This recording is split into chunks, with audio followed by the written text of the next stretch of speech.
I had a friend, a guy who I used to work with, at a real estate company. And he was like, hey man, can I ask you a question? You won't get offended? No.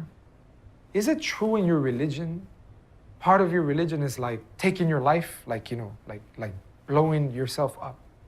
So I was like, if that were the case, we wouldn't be here. You know what I'm saying? We'd be all over the place. Islam's the fastest growing religion in the world, and it is the most misunderstood. Terrorism is not from Islam. These types of acts are not, from this religion. And that's when I really started getting an idea. What is Islam? How deep it was, and it wasn't what the media was portraying. When you embrace Islam, it's like this weight that you have has been lifted. Oh, you can breathe for the first time? Yeah, you just feel like... Why are Latinos converting, in your opinion? The statistics suggest that the Latino segment of the overall Muslim population is the fastest growing. They're leaving cultural Catholicism. They don't really understand what they're leaving. Thank you, my dear. How large is this movement? It's got to be at least 250,000. Wow. But it's growing. When Mexico sends its people, they're not sending their best. With all the racism and the xenophobia happening, where are the Catholic Christian leaders in this country really taking a strong stand on that? A lot of Latinos are saying, maybe Islam is offering something that Christianity doesn't offer. I'm worried. Absolutely, I'm worried. Islamic culture is extremely different.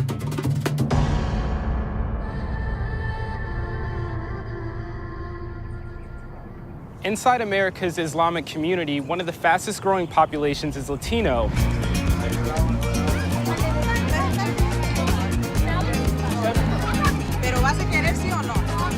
And the epicenter of that movement is here in Houston, Texas, home to not only one of the largest Latino communities, but also one of America's largest Muslim communities. Just 350 miles away from the Mexican-American border during one of the worst deportation crises in recent history, and less than a year from the Muslim ban. We gotta go and we gotta knock the shit out of these people. I've come here to meet Jaime. Jaime? Yeah. I'm Lee. Nice to meet you. Nice to meet you, man. The founder of America's first Islam and Spanish Center to find out why two of America's most discriminated groups are actually coming together. Whenever people come in, we let them know that, look, it's not a traditional mosque. We're the only producers in the world producing material in the Spanish language and distributing it, at the mass level. People who come through the center, do they come here thinking in the ways that the media has portrayed Muslims? Most definitely. Or believing the things that the media has portrayed about Muslims? Most definite. In fact, that's the default. When people come in here, before coming in here, we know they have preconceived notions. If I didn't know Chinese people, and on the media it says Chinese people kill people who are not Chinese, I wouldn't want a Chinese neighbor. Right. It's just common sense. That's the reason why we built this place. Yeah. Getting rid of some of these misconceptions. Then they start thinking, why don't I know this stuff?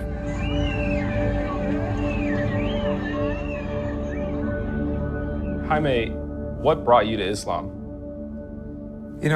I grew up in Houston, and when I came here, I was 8 years old. All I knew was Colombia and Venezuela. I previously lived there. So I'm one of those immigrant youth that came to America. My parents wanted for me to have a better future. When I got here, I realized that the culture here was a bit different than what my parents expected. And we were having a lot of issues in regards to gangs popping up in the environment. And there was some troubled times where, unfortunately, I saw some of my friends get killed, people getting strung out on drugs, and it was a survival mode. I looked for answers, and I looked at so many different religions. And someone who gave me the Quran, I began to read it, and the more I read it, the more life made sense.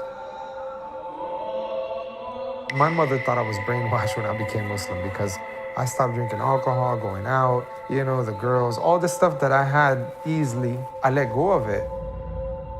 And it was great that I did it at the time I did it, because a few months later, a lot of my friends got caught in some stuff that put them in trouble. And I'm like, man, That choice of me accepting Islam saved me from that. America is not the most kind place to Latino immigrants right now. So why would you subject yourself to being that double minority? I don't think being a Muslim and being Latino is putting me in a position of weakness. It actually puts me in a position of strength. I have to be the best Latino I could be now. You gotta be the best Muslim. While Latinos are the fastest growing population within Islam, very little research has gone into discovering why. So I'm heading to Rice University to meet with Professor Considine, a religious studies expert, to gain clarity on why so many Latinos are becoming Muslim during such a critical and divisive time in America. Why is it that Latinos are seeking out Islam? Does it have anything to do with the common experience between Muslims and Latinos in this country? Absolutely. Especially after the election in 2016, where a lot of these people felt purged. When Mexico sends its people, they're not sending their best. They're sending people that have lots of problems, and they're bringing those problems with us. They're bringing drugs, they're bringing crime, they're rapists. A lot of Latinos are recognizing that not being white in this country comes with certain barriers. Latinos might also be thinking, Muslims generally speaking, they face similar obstacles with all the racism and the xenophobia happening from the top of the government. This is a 5-year ban. To an everyday existence on the street. Who knows what they're gonna bring into this country? We're gonna bombs, ISIS, what? They need to go. I think a lot of people are seeing Islam and the Islamic tradition in general as being more tolerant of race. People have to recognize, one of the most racially diverse religions in the world is Islam. We stand in opposition to their opposition. Allah. How large is this movement? The statistics suggest that it's got to be at least 250,000 Latin Muslims in this country. Wow. But it's growing. This is the future of America. Houston is a microcosm of the future of America. It's the Browning of America. They say by 2050, white people are not going to be the majority anymore.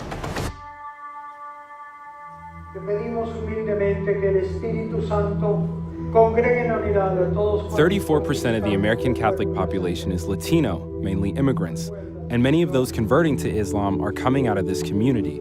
So I sat down with a group of members from St. Cyril's Catholic Church in Houston to get their thoughts on the Latino Christian move to embrace Islam. What has been your experience with the number of converts moving from Catholicism to Islam within the Latino community? So it's a very complicated issue, actually, right? It's multifaceted. But there's also a concerted effort by the Muslim community to reach out to the Latino communities. I think it's no secret, especially in the climate that we have now, and this has been an issue for years with immigration, especially when you look at the disenfranchisement of peoples, right? And that's what we're seeing in the immigration standpoint. And they turn to something. And of course, I think the Islamic community, something that I think that they target and they look for. Thank you, my dear. Look at the rise of Islam within Arab or parts of the Middle East. Where do you see its greatest growth? Is the same place you see its greatest extremism. But you do feel as though they may placate to this demographic or have a... I do. I think it's a concerted effort. I do. But I'm worried. Really? I'm worried. Absolutely, I'm worried. I'm worried from an anthropological standpoint.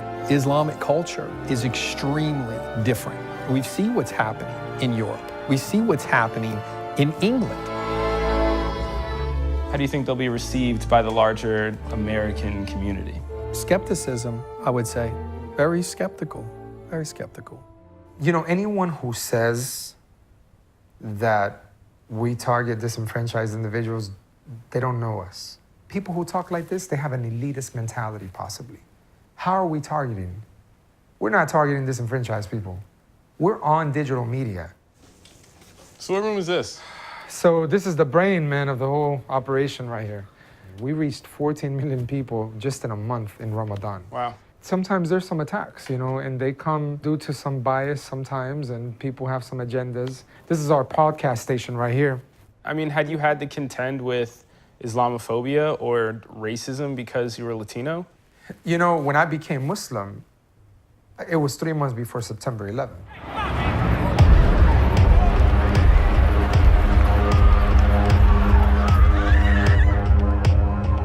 I was one of the few Spanish speakers in the community.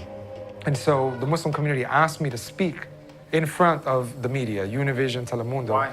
to explain about why Islam was not what people were thinking just happened over there, you know, with the Twin Towers. Y la gente se confunde y dice o piensa que las acciones de algunas personas representan a los musulmanes. You know, that some Colombians sold drugs doesn't make me a drug dealer because I'm from Colombia. That some Muslim goes and commits a wrong act of violence shouldn't make me feel bad about being Muslim. Friends and family, they were so emotionally charged regarding what happened over there in New York that they were like, how could you, right, be part of that? Is that the case for most Latinos converting? The family is the first shock, yeah. We're in the north side of Houston, about 45 minutes from the Islam and Spanish Center, and we're gonna go meet up with Raul. Raul is a DACA dreamer from Mexico that converted to Islam in 2011 at the age of 19, and has since become an active member of the Islam and Spanish Center. But like many Latino converts, Raul's family disowned him for becoming a Muslim. I was exiting high school. I was not doing so good spiritually. You know, I was going through depression. Also, like, I'm under DACA as well. At the time, I didn't have papers. So, you know, I'm getting paid, you know, like $5 to wash the dishes, an hour and stuff like that. A lot of people take advantage of immigrants. And that's when I really started getting an idea of what is Islam and how deep it was and how it wasn't what the media was portraying. And it was what literally cured my depression. Are you concerned at all being a DACA dreamer and now being Muslim? Oh man, it's like a double whammy for me. Yeah. With Trump, it was just like one, I'm Latino, and two, I'm Muslim. It's just like I'm gonna get attacked from all sides. Sami Allahu liman hamida. Allahu Akbar. ¿Te ocupan, hijo? No, está bien. Ya es que ya están todos afuera. Basically, my mom found out that I was studying Islam, and she pretty much kicked me out of the house and threw all my clothes out. She said I was joining a terrorist organization, a cult, and they were training me to kill people. At the time, like, I stopped eating pork, so my mom was just like, when I fed you beans, I would put pork on there on purpose. It was like straight up rejection. I remember eventually my mom started coming into the community, seeing the rest of the people. They were like, all these people would come up to my mom like, hey, you know, your son's like going out there feeding the homeless, being a good member of the community and stuff like that, all these things. And my mom comes up to me and she's like, how come you didn't tell me you did all these things? And I was like, we never asked. You weren't interested, so I didn't tell you. I believe them seeing how much change Islam had in me, it's like when they started seeing it's like, okay, this isn't necessarily bad. You know, he's still Raul, and if anything, he's becoming a better person. My mom accepted Islam just a few months ago at El Centro Islamic. Ashhadu an la ilaha. Were you there when she did? Well, yeah, most definitely. She decided to do it on her own, and it was very, very mind-blowing. Perdón por mi reacción, pero le hice tan difícil a mi hijo la religión que yo decía que no iba a ser de esta religión. Y aquí estoy. The next day, my mom told me that she hasn't felt that much peace in years. Islam, it changes everything. We've heard from a number of converts that we've spoken to that there was an immediate rejection within their family to their conversion. And I'm curious if you can comment on that, why members of the Latino community are so resistant to their own neighbors, sons, daughters, wives, and husbands converting to Islam. In one word, ignorance. It's lack of education. It's misinformation, right? So this is part of the hangover from 9/11. Allahu Akbar. A lot of people in this country who are not Muslim have certain ideas which are steeped in stereotypes. So they see Islam as oppressing women. They see Islam as being backward. Allahu Akbar. They see Islam in association with ISIS and Al-Qaeda and violence. All things which can be factually disproven if we just look at the reality. Assalamu alaikum, brothers and sisters. Today is the Muslim holiday of Eid, and for a number of the members of the Islam and Spanish Center, this is going to be their first major Islamic holiday. So we're going to go inside and meet some of the members of this community and find out what this transition has been like. Did you guys have any misconceptions about Islam or about Muslims before you became Muslim? Terrorists? Yes. Terrorists. My family makes jokes. My brothers mostly. They're like, oh, you're going to the masjid. Oh, they're teaching you to make bombs or something. Yeah. I'm like, no. Terrorism is not from Islam. These types of acts are not, from this religion. From what I knew before when I became a Muslim to now, yeah, it's totally different. How has Islam impacted your cultural identity? I'm still Puerto Rican, from when I wake up till I go to sleep. Alcohol. Something Mine similar was actually- happened. We still have our culture, we still have our language and everything. I'm still Mexican. I still like the same food. I still eat all of your food. And I just, my faith has changed. One of the things that I think that we're going to see at some point is probably a backlash into the fact that in the Islamic communities, when you grow up with that, you grow up with Sharia law. When you say Sharia law, you mean like separation of genders, things like separation of genders, some of the things, they even brought that out. Well, why would women go to such what they seem as a more oppressive? One of the interesting things is that reading some of these young women is they love wearing the hijab. What does it represent? It represents modesty and a sense of purity. It is what I feel like is they feel like when they go to Islam, they're hitting the reset button. Really, and this is something that Islam does do, and it's sort of a demonizing of white culture. So do you think that conversion is a misguided decision? I do. I think it's a lack of understanding what they're leading.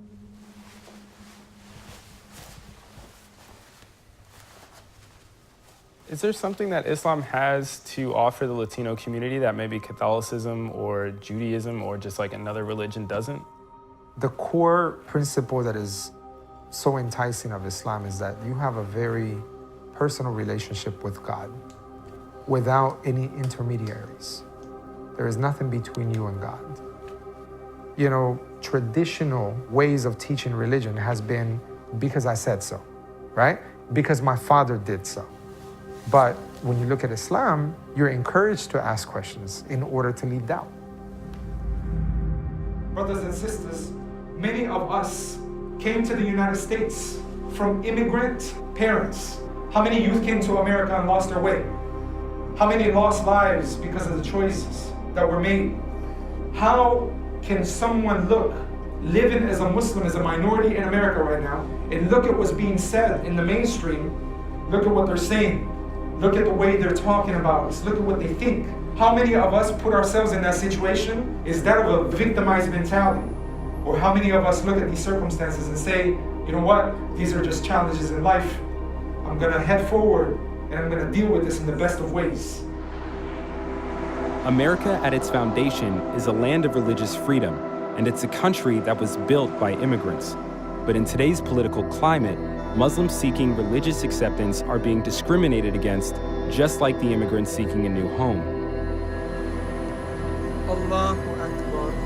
Ironically, this intolerance and oppression has brought these groups together, and from that shared trauma, a supportive and accepting community is growing.